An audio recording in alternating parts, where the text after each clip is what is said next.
Hey everyone, welcome to Cyber Conversations, the show where it's okay to agree to disagree. Today, Vern and I are going to talk about Star Wars Episode 9, The Rise of Skywalker. I blanked on the title there for a second. I rewatched it just yesterday before doing this show, and I still love this movie. I mean, I still say the same thing that I've said before. Of the three sequel movies, it's my least favorite. But I don't like saying that because it makes it sound like I don't like it, and I really enjoyed it. And I'm not saying it's perfect. There's a few complaints I have about it, a few things that I would have done differently, and there are a couple of really big missed opportunities. Well, I'm hesitant to say missed opportunities, but I probably would have done them a little bit different. But we'll get there. Um, I have a comment about that missed opportunities thing. We all say that quite a bit, and I think it's unfair because even in the original Lucas trilogy, there are many missed opportunities, and I think the reason why I think it's unfair is because in retrospect, after 350 creative people have put a movie together, and after it's been edited, and after you get to sit there having not spoiled the plot at all and enjoy it for the first and second and third and fourth time with your popcorn, then it's like, oh, I just realized, just sitting here consuming it, just enjoying it, man, they could have done this and they could have done this. And it's like, if you were the one that was actually in control of the production, you may not have thought of any of those things because they really do sort of come after the fact. It's like hindsight's 2020 kind of thing. So I try to of be course, fair with the movie makers, that yes, there's always going to be missed opportunities, and that's not unfortunate. That's actually the nature of art creation. I think we need to have a little bit of grace when it comes to that's what they did. And if you have a good idea afterwards, that's probably pretty predictable. But it, yeah. it doesn't necessarily mean that they screwed up. No, I'm not saying they did, but I would have done it differently if it were me. But I I mean, I that's think always they going to be the screwed this case. movie up. I mean, don't get me Yeah, wrong. I I'm figured. trying to Right. defend the general idea that we do say that a lot, that was a plot hole, that was a missed opportunity. That, oh, if Agreed. only they did this. I do Yeah. that all the time myself. I really do. Oh When man, we I get to I those scenes, though, I'll talk about what I think might have worked better, but we'll get to that. when I walk out of a movie theater, I have this strange grading scale. I always think in my head, if I could have done better, then it probably isn't a great movie. But if I walk out of a theater going, I couldn't have done better if I did it myself. That was a great movie, Oh, see, I and don't. there are some movies that I leave the theater thinking, man, if I had the reins of that thing, I couldn't have done better. I don't have the self-esteem to use that rating system. If I I know see, it's I know I it sounds haughty and prideful. It's just a personal opinion of I mine, so my understand, own but grading scale. but And I do have a background in filmmaking, yeah, so you have you have the experience. You are an artist. Who am I? I there's so I get out of a movie if I actually think I could have done better, then there's something wrong. Because I've yeah. seen movies there's only like two movies that I've ever felt like walking out of, and even then I probably didn't think I could do it better. I just thought this movie was doomed from the start. Oh, yeah, okay. Well, Yeah, that's probably because more true and humble anyway. well, it's not even that it's humble. I just I don't have the self-esteem to say I could have done it better. Hmm. But I probably shouldn't be admitting that on the air. So I was very disappointed in The Last Jedi, but when this movie came out, all my hopes, all my dreams were for Disney. I was on their side. I was on Star Wars side. I was really hoping that they were going to pull out of what I perceived to be a nosedive. I also understood that they hired a new guy for the second movie, and then they got their first guy back for the third movie. And I know very well who their names are and where their stance is towards Star Wars, but I I don't have a lot of confidence in JJ, less so now than I did then. But I did feel that this was their chance to pull, arguably the most valuable franchise in entertainment history back from the fire, and I thought they were going to do it. And so I took my whole family. We drove 3.5 hours to the nearest theater that I felt had a good quality sound system. And I was even playing the soundtrack to the movie in the car on the way there to get the kids hyped. And I Mhm. I just real like I could one thing I will say right off the bat about this movie, man. John Williams, the soundtrack to this movie, you can hear John saying to the world in this soundtrack, this may be my last chance. I'm throwing everything into this one. Mhm.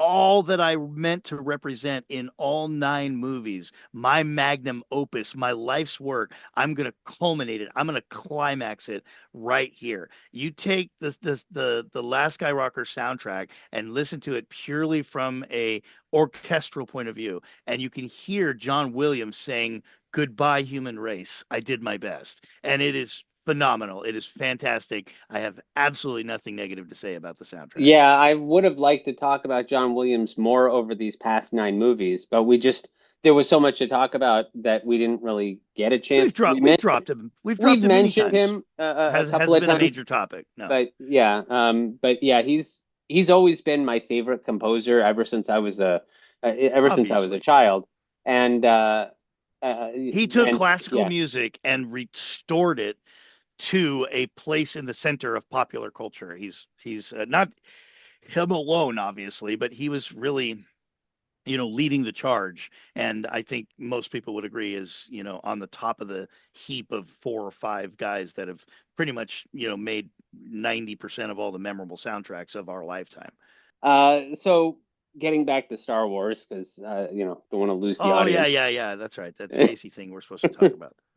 Well, Yeah, I really enjoyed it. I mean, I've always enjoyed it, but when I did my rewatch yesterday, I just had a lot of fun. And I've said this before, but for me, like I'm very simple when it comes to whether I like a movie or not.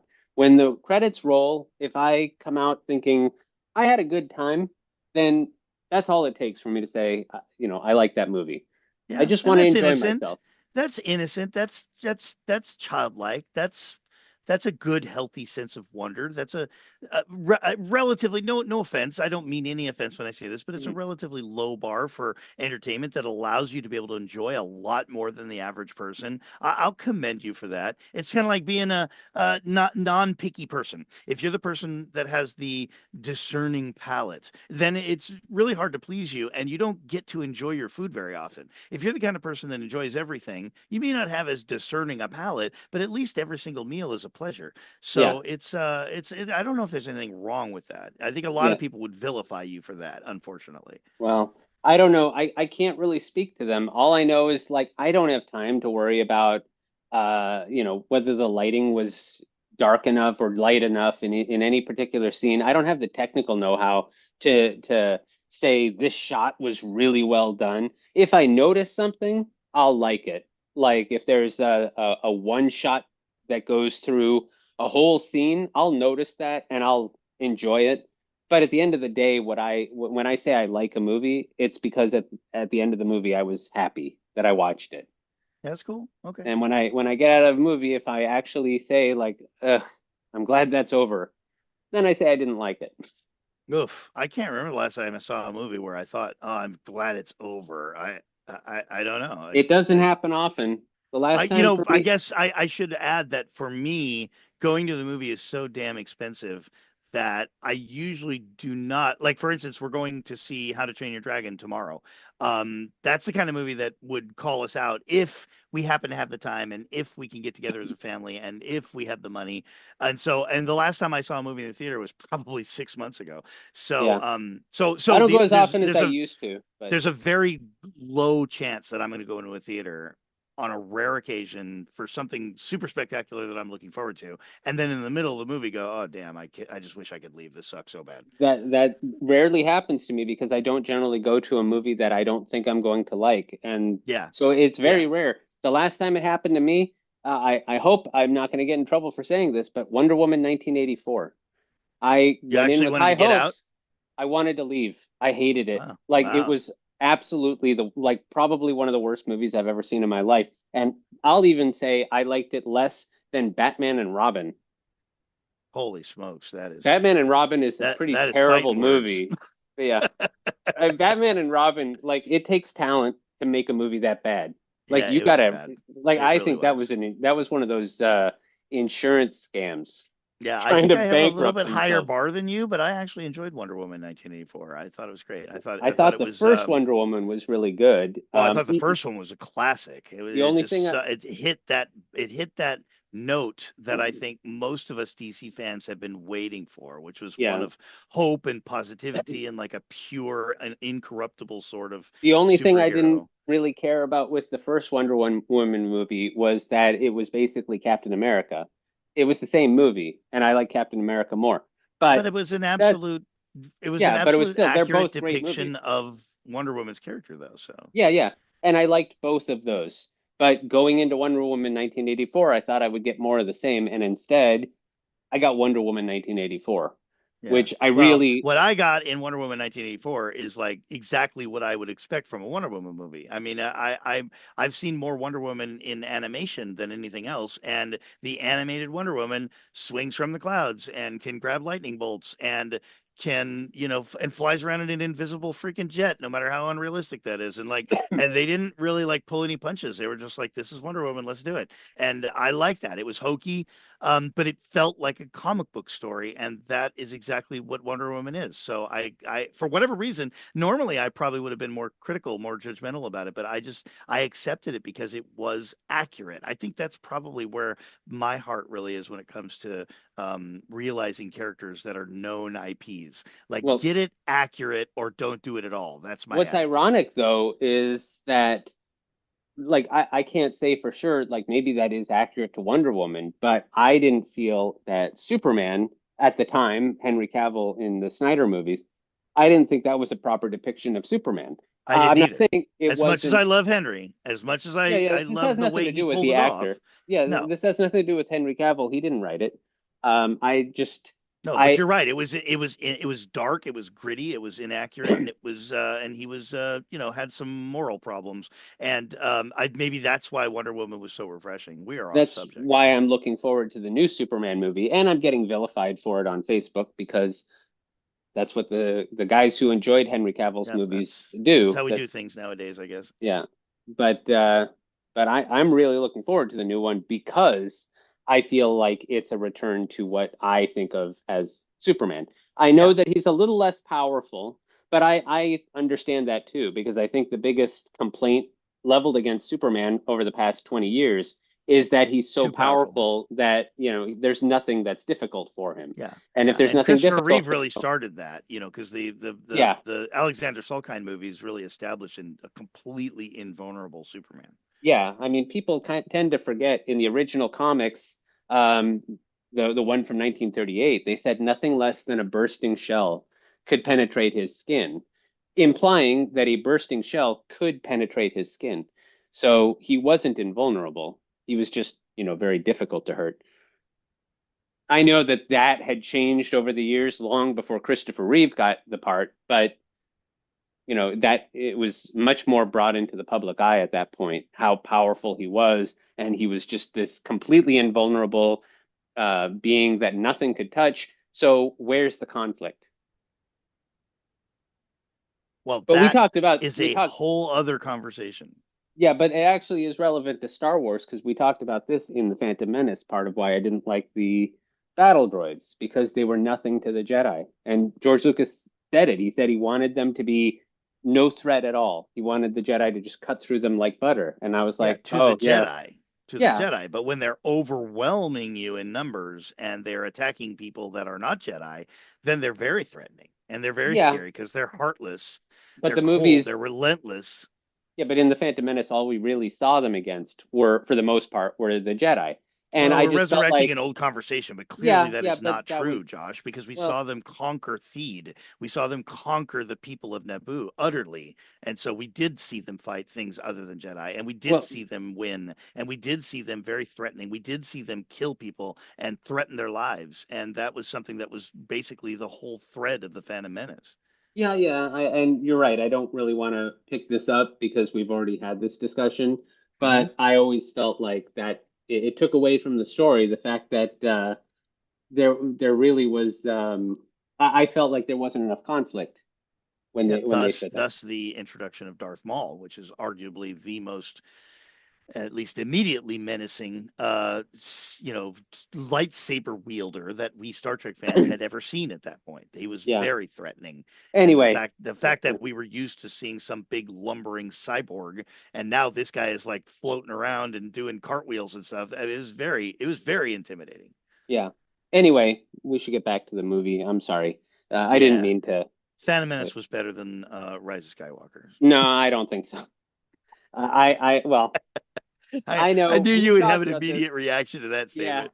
I just, And I, for the and record, whether anyone out there agrees with me or not, that to me that statement is true. That's just my yeah, yeah, personal opinion.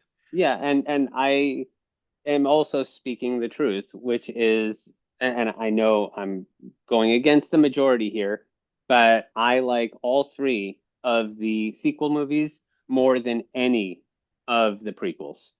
And that's including episode three. And I know a whole bunch of people's heads just Well, let's talk about exploded. why, Well, because yep. that's just so weird and enigmatic to me, and I feel like I have a burning curiosity for you to explain yourself. Well, I don't know where to begin, but I did. Again, I've said this before. I didn't think it was a perfect movie, and I did feel, and we talked about this last time. I hate to say it, but I think that part of the problem was that they knew how divisive The Last Jedi was, because everyone went completely bonkers, with angry letters and angry emails and memes all over Facebook and other social media telling how Disney has ruined Star Wars because of The Last Jedi. And so some executive must have said, oh crap, well, we need damage control. Let's bring in JJ to fix this. And Which is a hilarious thought to me. actually, it's something that's, I don't know if this is true, but someone told me that Colin Trevorrow was originally the guy who was going to direct The Rise of Skywalker, and he had a whole different idea before Ryan Johnson's movie came out. And I don't know if Yeah. that's true, and I don't know what his idea was. So, and I don't really know who Colin Trevorrow I is. think no, I'm not being snide here, but I think that given the fact, and everyone knows it, that Disney really didn't have a plan for this story. Mhm. I think the fact that they gave JJ his shot at like relaunching Star Wars was probably the biggest moment of his career. I think that giving it to somebody else to see maybe what flavor of Star Wars he could give us might have initially been an interesting idea and possibly a gamble that paid off. And then I think having a third person give us a whole new, since you've already started the precedent, since the only thing that seems obvious that you have a plan for is that you want to do everything differently. Okay, maybe giving a third unknown person a chance to try at Star Wars. For all we know, they may have given us something like nothing we've ever seen before, and it might have hit the bullseye. But going back to JJ meant that you were going to have a certain amount of predictability in the story, and furthermore, you were going to have it mended on the front end and on the back end, which is only going to accentuate the fact that it was broken in the middle. And I think that's how it turned out. Yeah, I'm actually, you can see my screen now. I've got Colin Trevorrow up. I didn't, I don't always remember everyone's names, but Colin Trevorrow, he did Jurassic World, which I was not a big fan of, but he's got I some. like Jurassic World. I haven't liked any of the Jurassic Park movies except for the first one. I didn't like the two sequels that came out of that, and I didn't like any of the Jurassic World movies. I thought they were all crap. I think the But first one was an absolute classic. Everything after that has just yeah, the been first one, more dinosaurs. And the I'm the kind of guy, if you know me, there's no yeah. such thing as more dinosaurs being bad. So, yeah, I kind of see where you're coming from. There's no way I would go so far as to say I did not like them. They just weren't classics, and they could have been a lot better. But here's where it is. So apparently, and I don't know about this, but apparently he was hired to direct Star Wars Episode 9, which he was going to call Star Wars Duel of the Fates. And I have the whole plot up here, but we're not going to read it now. But I'm interested in seeing what his story was. Um, but in any case, and maybe it says on the Wikipedia site about him what happened. But in August 2017, writer Jack Thorne was brought in to rewrite the script due to dissatisfaction by Lucasfilm with their script. By September of 2017, Trevorrow was let go from the project due to creative differences and was replaced as director by J.J. Abrams, who co-wrote the script with Chris Terrio. So there you go. So is that how it stayed? Well, yeah, so we didn't get Duel of the Fates. Whatever that was canned, and they came up with a brand new script, which was The Rise of Skywalker. I And they see. brought Okay. in Okay. So that was JJ. scrapped. Okay. Gotcha. Yeah. So I don't know how much of it was retained. I didn't read the plot of it, but it's apparently on Wikipedia. Hmm. Um, and it's called Duel of the Fates. Um, I wonder how much of a mad scramble it was. Like, I wonder how much Disney felt secretly behind the scenes that Ryan's vision took Star Wars off the rails and they needed to do like clearly there was some indication of that, or they wouldn't have gone back to the original guy to try to quote unquote fix the damage. yeah. But I wonder how urgent it was. I wonder how much of an emergency it was. Like, hey guys, we gotta come up with some script that's gonna knock it out of the park here. I would Well, also, assume that would just have been a given, I right? would We have also, Star Wars. We're making a trilogy. We've already made two movies. This one's got to knock it out of the park, even if you had absolute confidence in Ryan's vision. yeah. I mean, I want to say it's hearsay. Like, I don't know for sure that that's what happened, but that's the impression I get, or that I got when I was, before I even saw The Rise of Skywalker, I had heard that the Emperor was back, and it just sounded to me like, Somehow. well, yeah, but I mean, I didn't know then. I assumed what it was, and I was right. It was cloning. That seemed logical to me, and that's exactly what it was. But before I even saw the movie, I heard that they had gone back and gotten Palpatine, and I figured it was because JJ had a plan. He did The Force Awakens. Then they gave it to Ryan, and Ryan said, "No, I'm changing everything." And he took all of the things that he saw that would be obvious tropes, and we talked about that last week. He got rid of them and he ended them all. So he killed Snoke, and he said Rey's parents were nothing special, and he did one thing after another so that there was no story to tell. And now they were stuck with a third movie that's supposed to wrap up a story that they didn't have. So they said, JJ, come back, fix this, go back to whatever you were originally going to do. And I suspect that what he was originally going to do was have Snoke as the main bad guy, but now Snoke was dead, so he said, well, shit, let's just put in Palpatine because we already know him. I, Yeah, I don't well, that know. That's sounds that sounds plausible, and given the amount of fan curiosity there is, and the amount of buzz that Star Wars creates, any better explanation should already have been public knowledge, but it isn't because they're keeping secrets, and that all by itself makes you want to, fill them with, whatever the most negative possibility is, because that's yeah. human nature. I have But yeah. So I the fact that they, I mean, it's mind-boggling to me that they let him get away with it.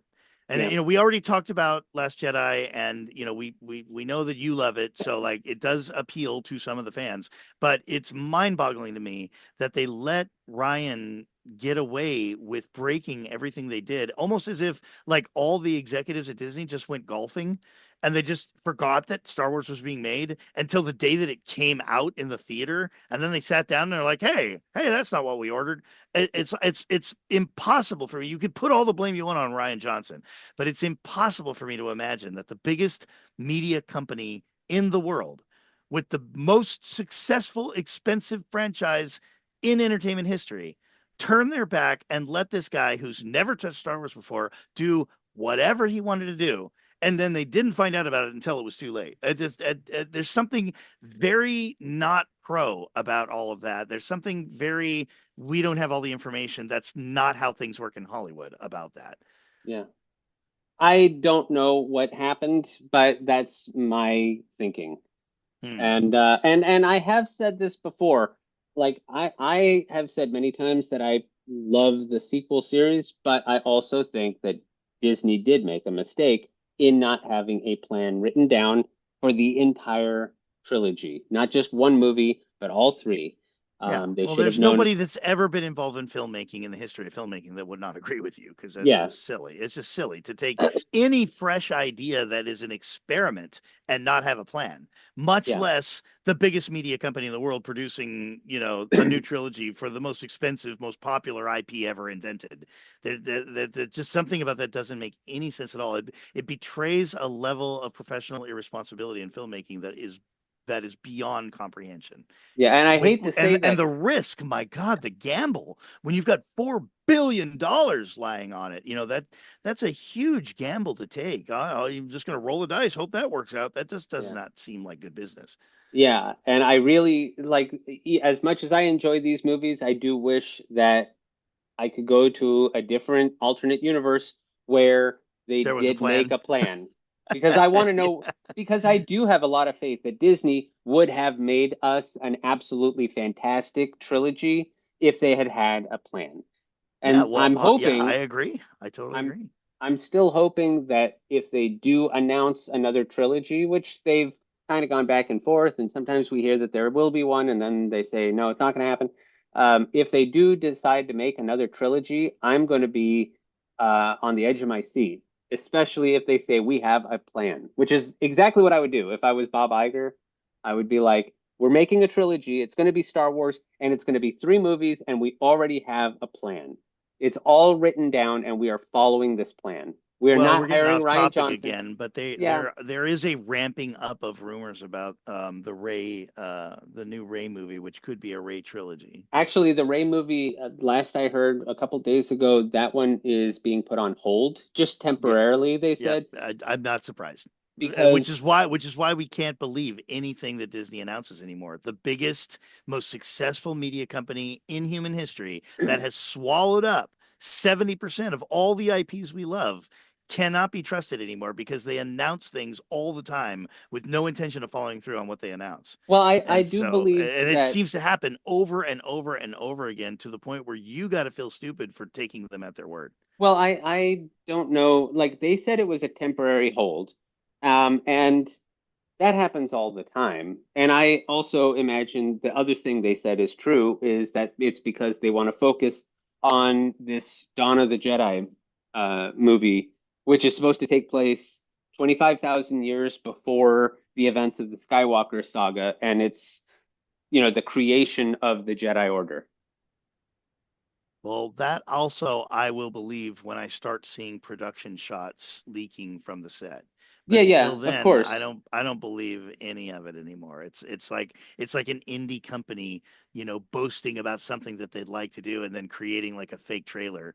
And we're supposed to think that they're actually working on this, and that happens all the time. But getting it from Disney is kind of galling. Like that just it's not something that should be happening. And there's a long track record there too. I hope I'm not being unfair. I'm being fair because they have proven themselves with a long record of broken promises and failures in that respect. I can think of half a dozen movies in the last 10 years that we were promised, almost every one of which I would have been excited for, none of which actually happened. Yeah. And we're not talking about like leaked rumors either. We're talking about like major D25 announcements at like huge conventions to screaming throngs of people, fans that are rabid to hear about what's coming out next, and somebody that gets up and does the whole stage announcement and then they've taken the time to hire a graphic artist to spend 20 minutes to put together a really sexy looking title that goes up on the screen 30 feet wide and 15 feet tall, but no leaks of any concept art or early teaser trailer or anything like that. Just it's all been done very teasingly, very official announcement like, and then nothing has gotten off the ground until finally like, yeah, that never was going to happen. And I don't think you're supposed to do that. I don't think you're supposed to do that to fans. I get raked over the coals in my little section of the world when I start an art project that I tell people I'm going to do, but that never takes off. And everybody's like, "What happened to that thing?" And it's like I'm just a guy. I'm a guy with nothing in the bank. If you're the most well developed media company in the world with a 100-year track record, and you can afford $4 billion IPs. I really don't think you should be able to get away with that. And they have been getting away with it for years, even to the point where you and I are sitting here talking about it, and I'm like, no, no, no, no, no, this is happening, and you're like, well, and it's like we should all be at least locking arms and going, no, Disney, you can't do that to us anymore. We're not going to accept it. We're not going to buy it. And now you've sort of burned us, so we're not going to believe anything you say until you actually start showing us concept art and cast pictures and behind the scenes looks. Yeah, I agree. But for what it's worth, right now they say that there is a Dawn of the Jedi movie being made, and the director is James Mangold, who directed Logan and Ford versus Ferrari. Um, and it's being Ford written versus by what? Ford versus Ford v Ferrari. I'm sorry, is that a movie? Yeah, Okay, and so Logan. this guy's batting 1,000 when it comes to high budget sci-fi movies, I guess. Well, Logan was a comic book movie for what it's worth. Yeah, okay. And it's being written by Beau Willimon, known for House of Cards. Nice. Nice. More sci-fi bona fides. I'm not dripping with enthusiasm here. I If you don't know. can I mean, tell. the thing is though that like, because who else are they going to add? Like, I would not be on board if they brought in Timothy Zahn. He wrote three Um, books, I will and be I wasn't a gracious big for fan. a moment and say that if there was a strong sci-fi presence in our culture right now, I would say go talk to him. But there really isn't a strong sci-fi presence in our culture right now. In fact, sci-fi is so dry right now that about the only sci-fi we can even hope to get is rehashing of old sci-fi. And Hmm. so, like, there really isn't anybody out there that seems visionary when it comes to sci-fi because God knows that should be the dude we should put in charge of Star Wars. I But have heard. the best we got is Dave Filoni, only because Mhm. he was the closest thing. James Gunn has obviously pulled out a bunch of miracles, and they're really counting on him to rescue everything. But I think finding the it guy in Hollywood that can rescue everything for everybody all the time is a bad habit that Hollywood has been doing for about 20, 25 years now. And Yeah. there's no such thing as a universal savior.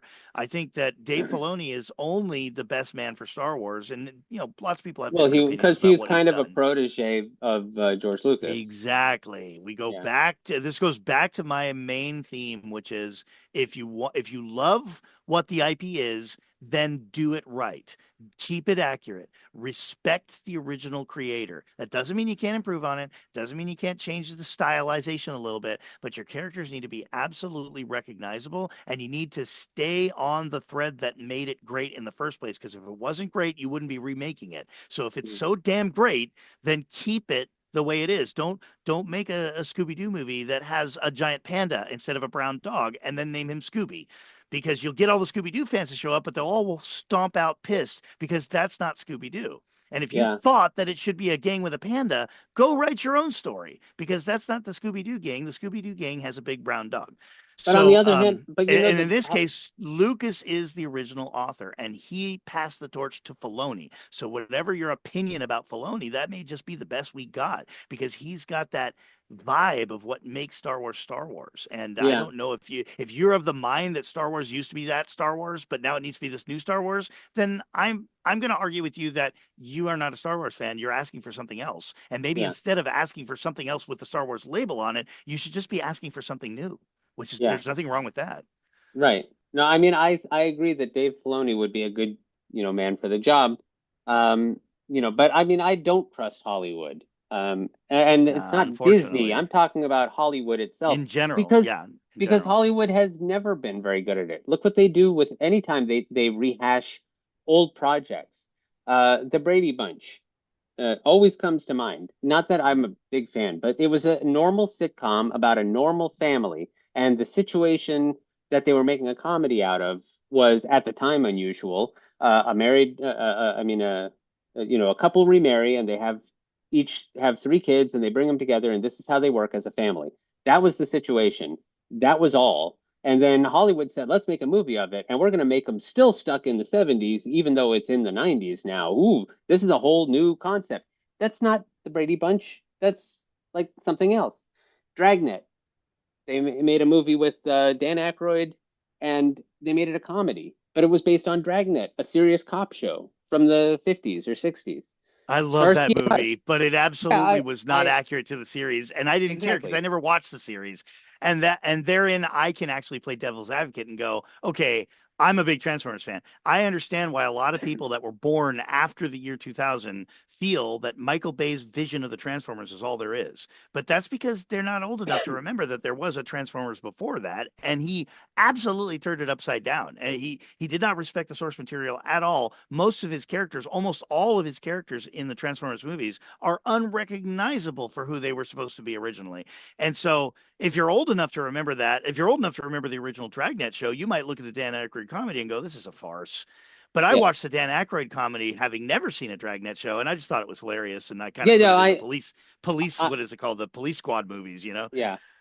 See, I'm not saying that I didn't like it. When it came out, I enjoyed it a lot. I still enjoy it. I It's think not it's a accurate. great, yeah, that's the only thing I'm saying is because I was too young. When it first came out, I didn't even know there was a Dragnet TV show. But at some point, after Dragnet, the movie had come out and I was a big fan, I saw that Dragnet, the TV show, was going to be playing and I watched it and I was like, what the hell is this? See that there's I get you, dude. There's something wrong with that. Somebody comes up with a great idea, Superman, and then everybody loves it and everybody remembers it, and a generation goes by, and then somebody else goes, I think that I heard about something called Superman once, and I think that was popular. So let me make that story. And it's about a An robot in a elephant with purple suit, yeah, and he tunnels through the earth, and it's like, and then the movie comes out, and you got a bunch of kids that are like, oh yeah, this is a cool purple robot that tunnels through the earth. He's Superman.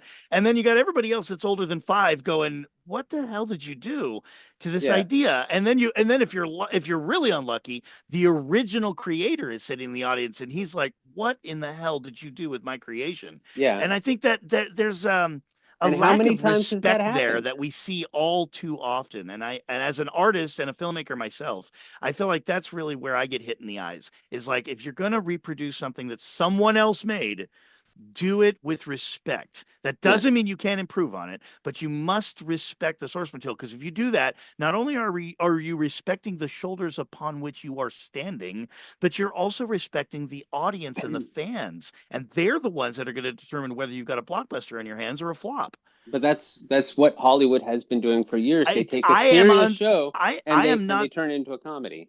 I am not being facetious when I say I have no other logical conclusion to fall back on, regardless of how illogical this statement sounds. But it seems to me, for some weird demonic reason, that Hollywood is more interested in losing money right now than it's ever been before. Its main primary goal is to not just lose money, but to lose money as fast as possible, presumably so that eventually they can close up and collapse the industry. Like, it makes no sense to me at all, but every single decision that they make seems to be specifically meticulously formulated to fail. and Yeah. and it doesn't matter how many times they do it, they seem to learn nothing. They seem to be incapable of learning a damn thing, and that just tells me they're not stupid. They're literally trying to lose their fortune that they spent 100 years building up. I don't know why. I don't have a theory why. I just don't have any logical escape from that thought. It just seems too rational. I actually think this might be a great show for me, like another podcast episode that I can do is talking about all of the movies that were based on shows that came before, and all they could do was take the same characters and make them into a comedy, even if it wasn't a comedy. Dragnet is the first example I thought of, but there's also Starsky and Hutch. There's Chips. There's Dark Shadows. That's a great one. There was a horror TV show. Let's turn it into a Johnny Depp comedy. Like, what were they thinking? Yeah, But and they did it. these are our culture's storytellers. These are the people that are holding the torch for the campfire tales, the mythologies. Mhm. These are the people that are wielding $4 billion multi-generational franchises, and you would think they would be the top of the heap as far as experts go. You think they'd be carrying them gingerly and with respect and care, not just because they've dedicated their lives to filmmaking and they've been studying the work of these elder people and these people that have died in the industry since they were kids and in high school and in college, not only for that reason, but also because they work for huge, precariously perched companies that are beholden to their stockholders, and they are supposed to be generating profits. And so when you see them fail miserably in ways that almost anyone in our culture could have swooped in and saved them, when you see them fail in those ways and do it over and over and over and over after decades of watching this, I have no conclusion in my head other than to turn to I think these people are all trying to slip their wrists. I think Yeah. they're all committing some kind of weird mass suicide, and I can't explain it because I it think it's an seems insurance fraud thing where they it try to could burn it could down the be house and it then could be say, yeah, it could be. And then you've got the whole subject of how, a movie that should have costed 120 million ended up costing 340 million. And then you add another 150 million worth of marketing on top of that. And now they got to like break 600 million worldwide just to be able to break even. And it's like, no, this is a money laundering scheme. Like yeah, when you study it long enough, it starts to feel like there's something secret. There's something clandestine going on behind the scenes here because it does not all add up. And the net result is what we're talking about right now, mhm, media that is highly controversial when it should be universally beloved. yeah. And I don't know, like, yeah, I can't for the life of me figure out why they would take a property that was serious and turn it into a comedy, but it seems like that's all they're capable of doing. Chips is the one that really galled me because I was a kid, but I used to love that show. And then they made a movie that I couldn't sit through because it was so Oh, I freaking never saw that one. stupid. It Yeah, it looks was stupid. so bad. I It looked didn't really dumb. bother, like, yeah, Yeah. I didn't even like the remake of Battlestar Galactica, but I'm the only person on earth that feels that way, and that's a whole I nother never conversation. watched it, but Wow. Okay. yeah, that was That's a whole nother. partially I because, have reasons for that. I'm not just a grouchy, person that doesn't like well, I these things. actually met Richard Hatch. She taught a class that I was in at Oh, UCLA. So, wow. yeah, I got to talk to him a few times before that Battlestar Galactica came out, and I was talking to him Uh-huh. about his idea because he was pitching an idea for a new Battlestar Galactica at I the bet time. his idea was better. That's just my opinion. I know everybody loves the new Battlestar Galactica. I've been told so many times it's the best sci-fi ever made. Blah blah blah. Yeah. I'm really missing something. It's not that I haven't watched it. I haven't watched all of it, but I've watched enough to be like, this is just dumb. Yeah, I watched the This is first not for me. episode and it really didn't pull me in at all. I Oh, found, okay, okay. Well, hey, you and I are on the same page in that. That's weird yeah, because everybody I've ever talked to is like, dude, you're crazy. You're kidding. You're yeah. kidding me. It's the best thing ever made.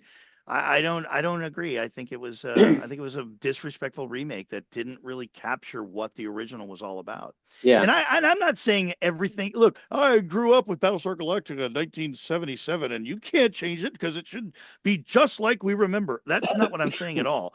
Right. You can improve it. You can soup it up. You can even reimagine it a little bit. But if you think Battlestar Galactica is so damn awesome that you want to put millions of dollars into a remake, why are you turning it upside down? Why are you taking the thing you thought was so awesome and then making it something completely different? That baffles me. That Yeah. boggles my mind. Yeah. Because Battlestar Galactica could have been named something else and it would have been just fine. Yeah, exactly. If you got a great sci-fi idea, freaking go make a new franchise, please. If you would have called that anything else, and I would have not been able to come in and watch it as if I was expecting a remake of a story that I already knew, I might have liked it a lot more. I probably wouldn't have because I would have been too nauseous from the fact that every single cameraman they had on the production suffered from constant epilepsy. But that's another conversation. That's a whole reason why, big reason why I hated that show. It was for 10 plus years. Every cameraman that Hollywood wanted to hire were all suffering from epilepsy, and I do not understand the trend. And I'm very, very, very grateful that that trend is over. Finally, we've got cameramen that understand what a tripod is for and why, if you are not running through a battlefield with screaming and explosions going on, there is no reason to be having an epileptic fit in an office trying to film a conversation between two gentle people having a conversation across a desk.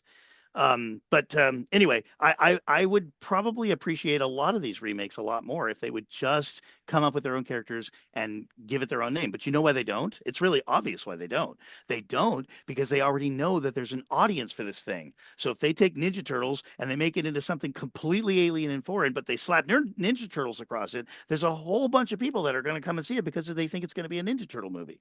And Mm. and I feel like that's bait and switch. I feel like that's false advertising. I feel like that's lazy.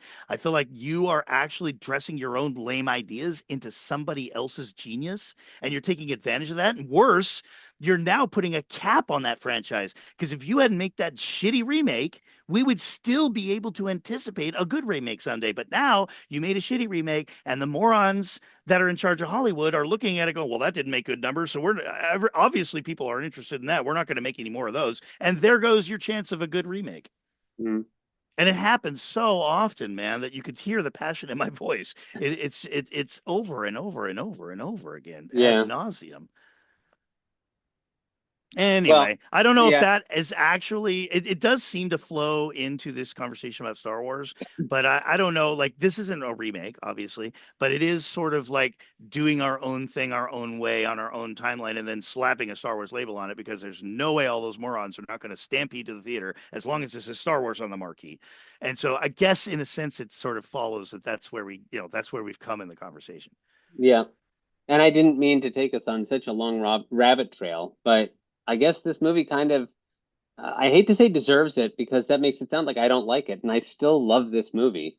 But Well, I but think I you can still, admit it deserves to be controversial because it yeah, is. yeah, And there's a yeah. reason why. It's not because me and a million other people are wrong. But It's because yeah, we all and have our opinions, we all have our observations, and there's some very legitimate reasons to love yeah. it and to hate it.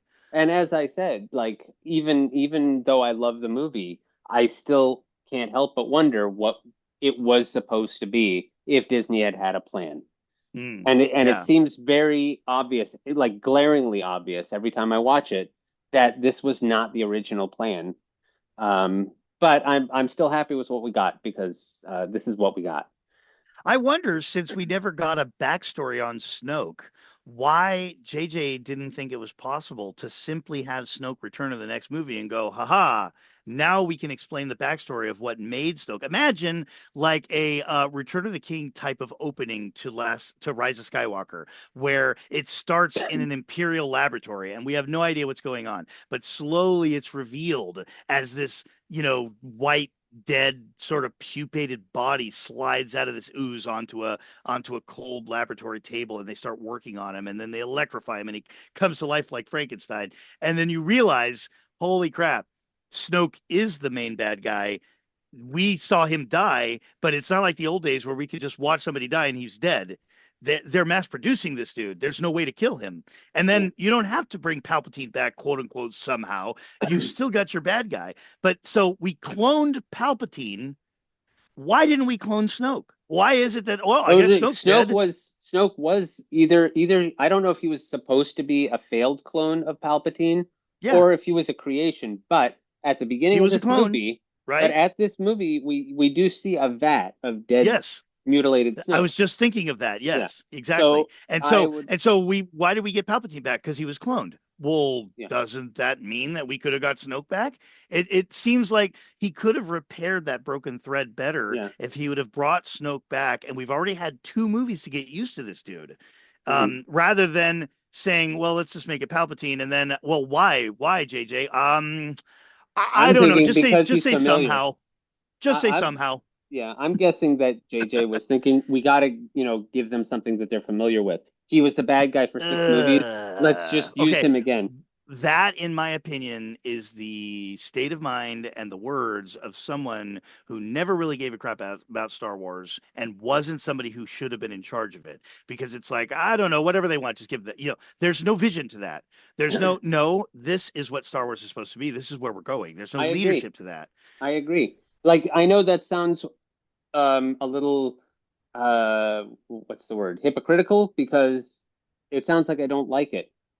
And I No, really don't know how to say No. that. Like, I see all the points that you're making. yeah, You're logical and rational enough to be able to go, yeah, I don't know why they did that. On the other hand, you are childlike enough to be able to go, but I went into the theater and I loved it. yeah, And I expect both of those are true. I think that's a demonstration of the fact that you can go in and you could be a critic and you could see everything that was broken, and at the same time you can still come out like a kid and go, that was a wild ride. I love the lasers and the explosions. And I think that's why people have a tendency to vilify you because everybody, I mean, that's why people would have a tendency to vilify opinions like that because we all want to think of ourselves as deeply experienced intellectual critics, and we're not. And so if you get to a point where it's like, I kind of like my steak burnt a little bit around the edges, and everybody's like, "Oh, what are you talking about? You're some kind of kid. You're some kind of animal. What are you, a Philistine? You know, steak is not steak unless it's pink in the middle." I mean, this is where we're at,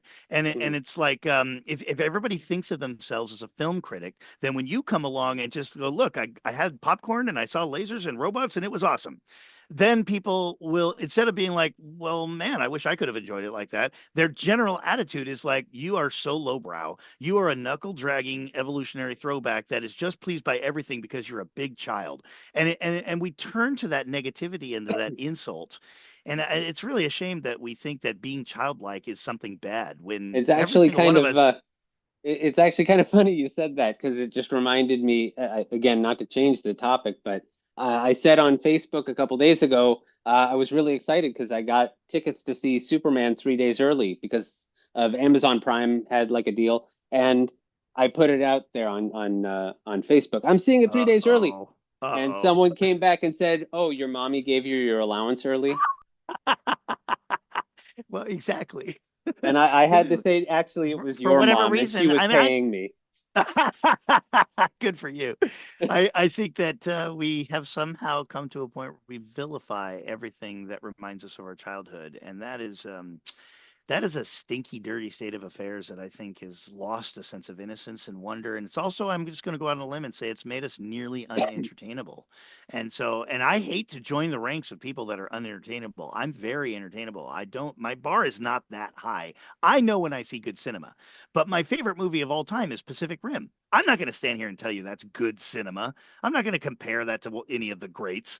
I'm just saying that it is a wild ride that I love. It hits all of the bases that I want. I want giant robots. I want giant monsters. Is that too much to ask? Guillermo Yeah, del Toro says, nay, it is not too much to ask. yeah. I And my love that favorite movie. movie of all time is Raiders of the Lost Ark, and I don't think that's much more highbrow than that.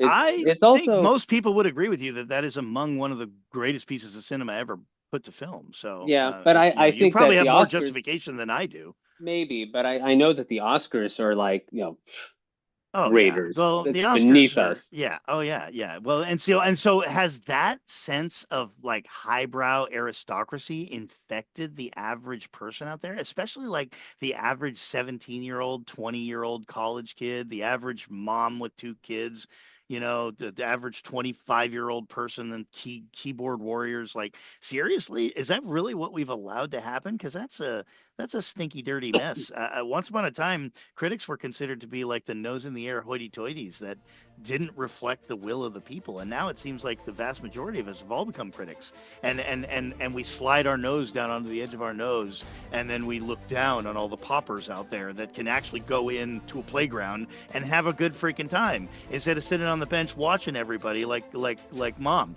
Yeah. So I don't know. I feel like we've sort of, this is probably a much more philosophical conversation than we should have, but I really do feel like we've sort of executed childhood, and Yeah. to our collective detriment, I might add.